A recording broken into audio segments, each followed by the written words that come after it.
It's right about time to bring you up to speed with what's happening globally and in Nigeria. We begin with Harris vows to speak on the Gaza suffering after Netanyahu meeting. Venezuela presidential candidates hold final rallies pre-vote. Bangladesh Minister defends government amid protest probe calls. U.S. arrests Sinaloa cartel leader El Chapo's son in Texas. And French rail lines hit by sabotage before Paris Olympics. On Israel-Gaza war, Kamala Harris, United States Vice President, has promised not to stay silent about suffering in Gaza, shifting focus to the plight of Palestinians as the de facto presidential nominee walks a fine line on the conflict dividing her Democratic Party. Speaking after a meeting with Israeli Prime Minister Benjamin Netanyahu in Washington on Thursday, Harris said her commitment to Israel's existence and security was unwavering, but that far too many innocent civilians have been killed in the war. Harris, the presumptive Democratic nominee after President Joe Biden's decision to end his re-election campaign, said she had urged Netanyahu to agree to a US-backed ceasefire proposal. She also reiterated her backing for Israel's right to secure itself, condemned Hamas as a brutal terrorist organization, and listed the names of 5 U.S. citizens believed to be in Hamas's captivity in Gaza, as well as the names of 2 others whose remains are believed to be in the enclave. In a nod to divisions over Israel and Gaza, Harris also called on Americans to acknowledge the complexity and nuance of the conflict, while making a remark that did not point to substantive policy differences with Biden. Her forceful invocation of Palestinian suffering drew a contrast with her boss's more subdued, mostly back-channel efforts to restrain Israel. Biden's policy on Gaza has alienated progressive factions of the Democratic Party, as well as many Muslim Americans, a huge number of whom live in Michigan, a key swing state that is considered vital to the outcome of November's election. While Harris positioned herself to be the left of Biden during her failed 2020 presidential run, she has a long track record of strong support for Israel. In 2017, after entering the U.S. Senate, her first overseas visit was to Israel, and one of her first acts in office was to introduce a resolution opposing a United Nations Security Council resolution condemning the country. Harris also spoke at the American Israel Public Affairs Committee's AIPAC annual convention that year, telling the audience that the bonds between the U.S. and Israel were unbreakable and we can never let anyone drive a wedge between us. On elections, Venezuela's government and opposition have shut the official presidential election campaign period with demonstrations of support that drew thousands of people onto the streets of the capital, Caracas. President Nicolas Maduro, who is seeking a 3rd term, appeared on Thursday before supporters on a huge stage set up on one of the city's major roads and rallied attendees with musical intermissions and dancing that peppered his speech. Maduro told the crowd, some of which were transported to Caracas on state-owned buses, that his opponents were promoters of violence and described himself as a man who could ensure peace, warning last week of a bloodbath if he were to lose, comment that drew criticism from Brazilian President Luiz Inácio Lula da Silva. On Wednesday, Brazil's electoral court and ex-Argentinian President Alberto Fernandez both said they had withdrawn from acting as election observers on Sunday. Supporters of Maduro said he has successfully continued his predecessor Hugo Chávez's legacy and he remains a champion for the poor. Maduro is being challenged by former diplomat Edmundo González Urratia, who represents the resurgent opposition, and 8 other candidates.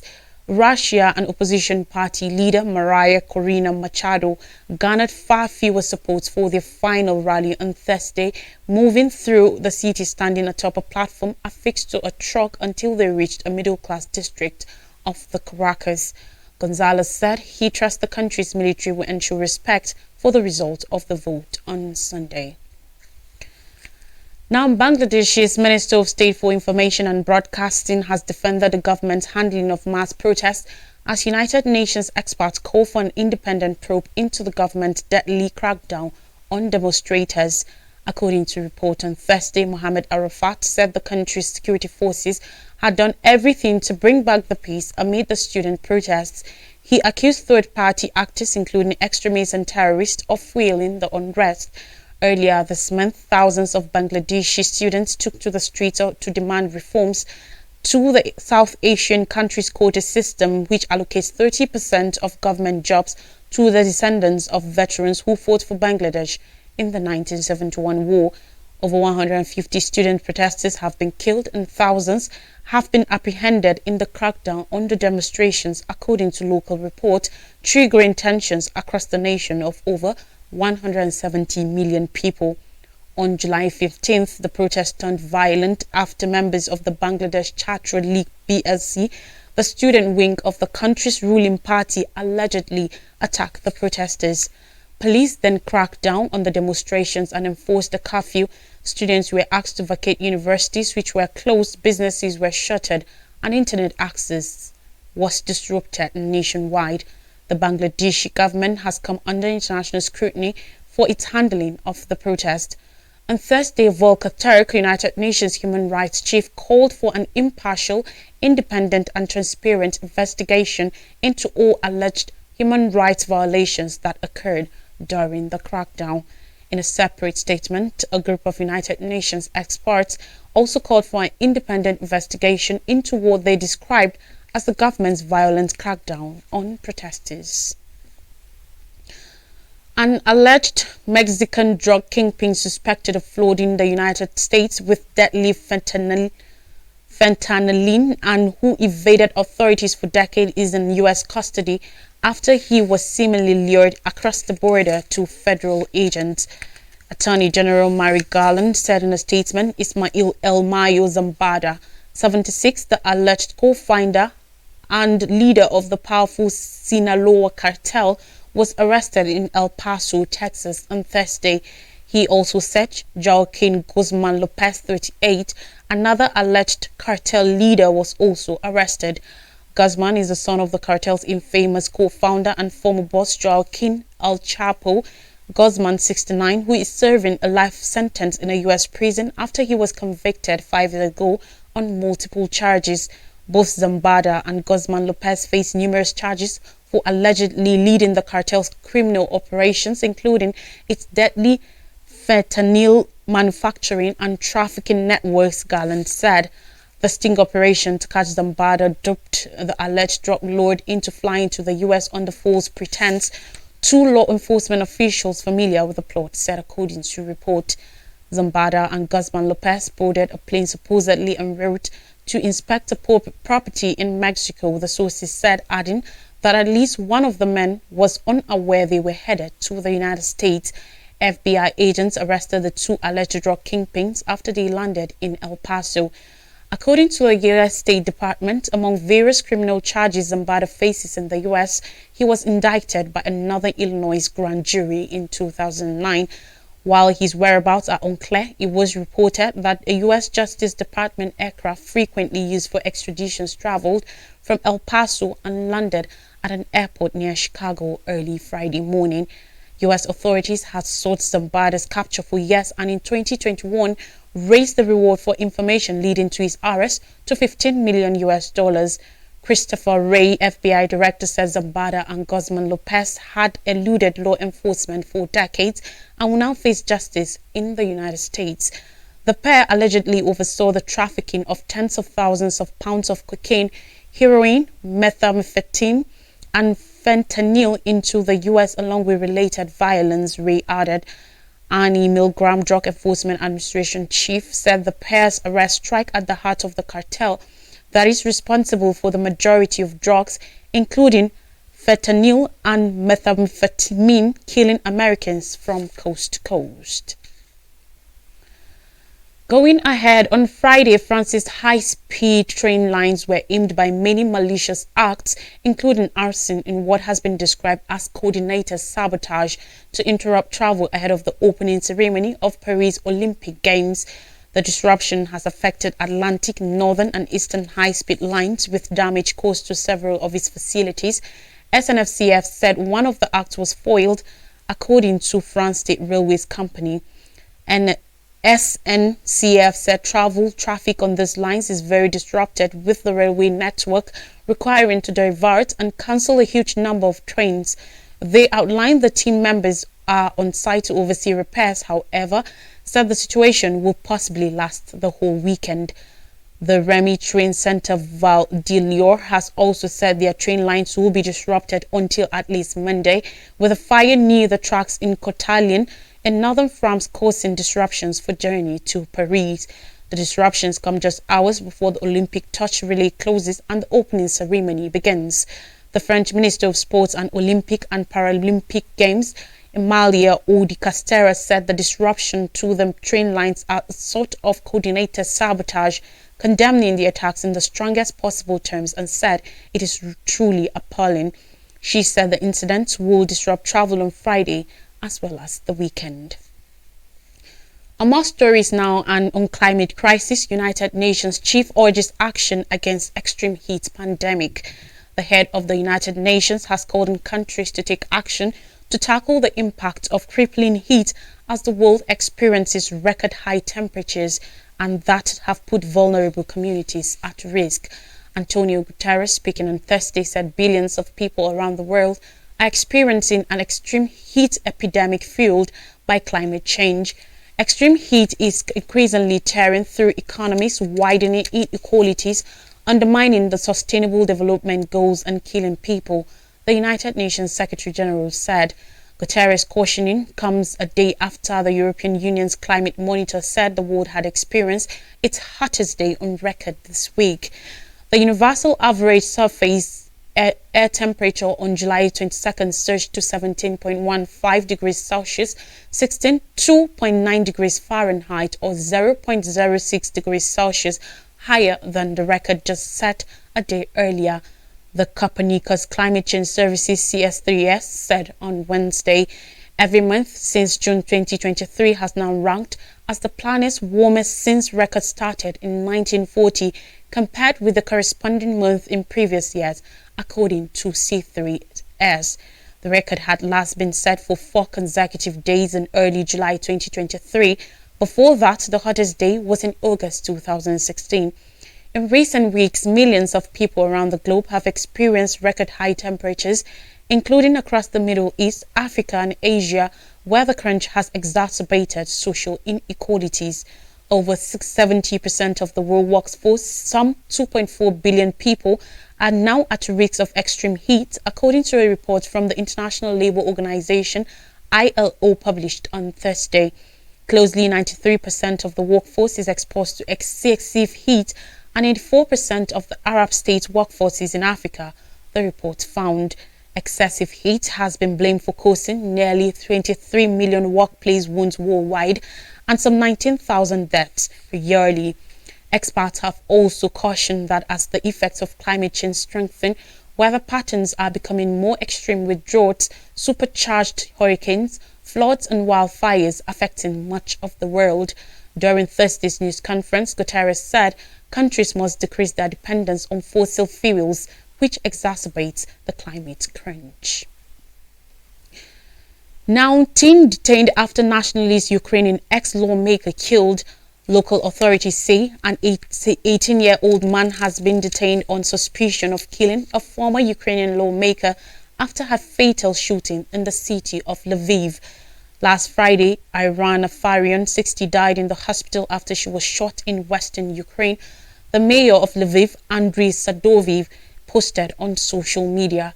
According to the country's interior minister, Ihor Klimenko, a specialist team of Ukrainian security forces and a criminal analyst tracked down the suspect on Thursday after 139 hours of undercover work. Authorities cleared about 100 hectares of forest and identified him using surveillance cameras, the minister said. Hundreds of people attend the funeral of Irina Farion at the Garrison Church of the Holy Apostles Peter and Paul in Lviv, Ukraine, on July 22nd. Ukrainian President Volodymyr Zelensky lauded his country's security forces.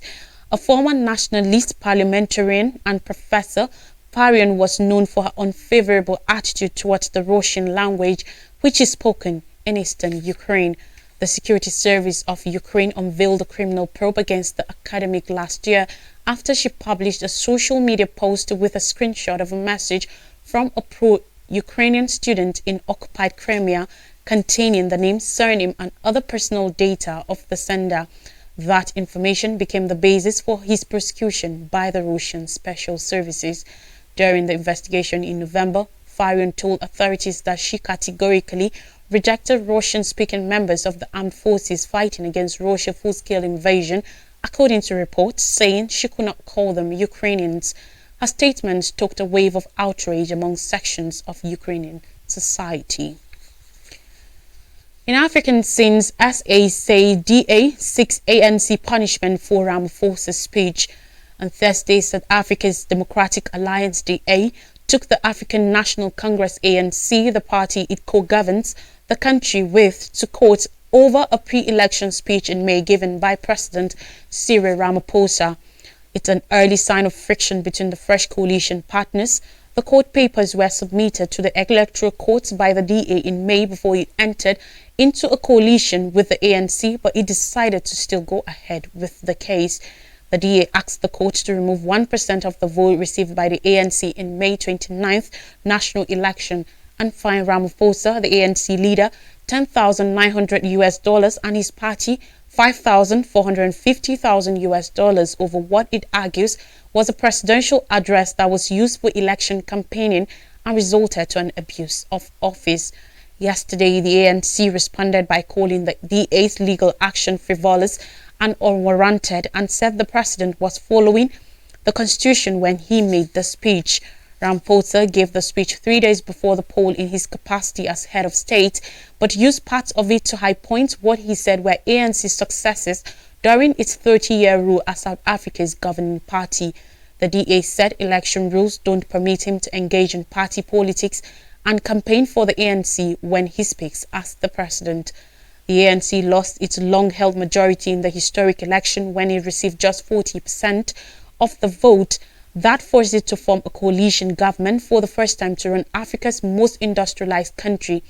The DA, the second biggest party with 21% of the vote, is one of 7 parties represented in Ramaphosa's cabinet, despite earlier being the ANC's fiercest critic. The coalition, referred to as a Government of National Unity, formed a new political landscape for South Africa after the ANC had governed since the end of the apartheid system of white minority rule in 1994. The election was the first time in South Africa's young democracy that more people voted for other parties, stripping the organization once led by Nelson Mandela of its dominance.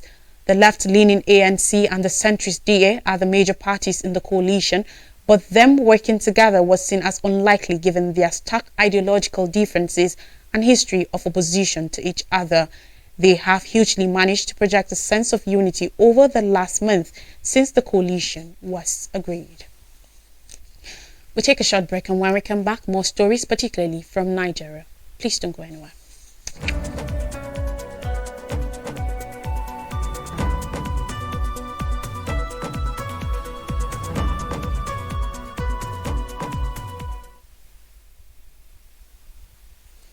You're welcome back. Now, stories from Nigeria, and we begin with states boost security as Tinubu meets governors ahead of protests.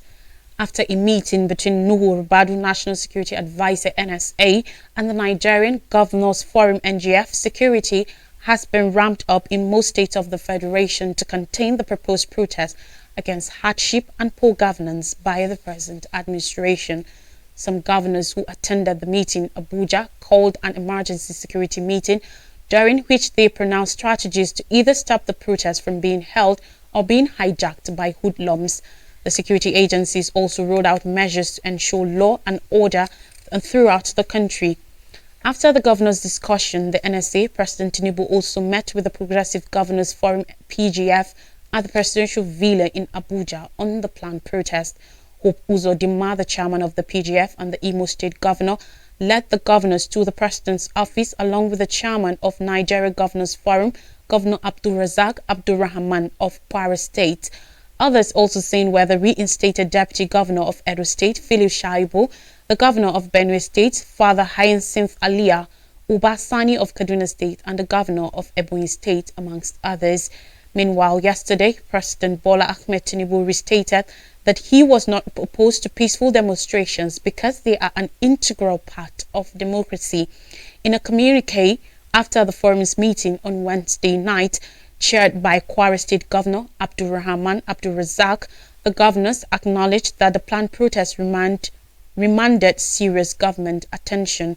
From the armed forces, the defense headquarters warned the organizers of the planned hunger protest that the military will not watch Nigeria slide into anarchy. Major General Edward Buba, the Director of Defense Media Operations, stated this on Thursday during a briefing on military operations across the country. And finally, on the news, Senate calls NNPCL, CBN, Dangote, others on toxic fuel imports. The Senate is set to probe the alleged economic sabotage in the Nigerian petroleum industry, a wholesale investigation undertaken by a 15-member panel chaired by the leader of the Senate, Senator Okpeyemi Bamidele, APC, Ekiti Central. On Thursday, the panel revealed that over 22 major stakeholders and groups in the country's oil and gas industry had already been identified to appear before it and provide useful information on development in the sector. Bamidele, speaking at the news conference in Abuja, said those identified were the Minister of State for Petroleum Oil, Senator Heineken Lokobiri, Federal Ministry of Finance, Federal Ministry of Trade and Investment, Nigerian National Petroleum Company Limited, NNPCL, National Engineering and Technical Company Limited, NETCO, and contractors, Central Bank of Nigeria, CBN, Nigerian Midstream and Downstream Petroleum Regulatory Authority, Nigerian Upstream Petroleum Regulatory Commission, Standards Organization of Nigeria, SON, and the Nigerian Maritime Administration and Safety Agency, NIMASA. The list also named the Nigerian Customs Service, Nigerian Navy, Abort Oil, Matrix Energy Depot, Independent Petroleum Marketers Association of Nigeria, IPMAN, International Oil Companies, IOCs, Depot and Petroleum Products Marketers Association of Nigeria, DAPMAN, Major Oil Marketers Association of Nigeria, MOMAN, Nigeria Port Authority, NPA, Dangote Group, Modular Refineries, and Capital Oil. On July 3rd, the Senate had passed a resolution to probe alleged malpractices in the industry, including the importation of substandard products and the dumping of toxic diesel on Nigeria following a motion moved by Senator Usoko Ekpenyong, APC, Cross River South. The Senate leaders, who stated this time around there will be no sacred cows, also read out the specifics of the mandate of the panel. He said, among others, the panel will examine the pre-shipment and pre-discharge standard test perimeters adopted by the Nigerian Midstream and Downstream Regulatory Authority with a view to uncovering loopholes, if any, being exploited to get toxic cargoes into the country and determine the level of compliance of the NNPCL's direct sale and indirect purchase arrangements in line with the provisions of the Petroleum Industry Act, including the extent of transparency and accountability. Bamidele said the ad hoc committee will also beam light on the operations of the Nigerian Midstream and Downstream Petroleum Regulatory Authority, including payments made to transporters in the last 10 years.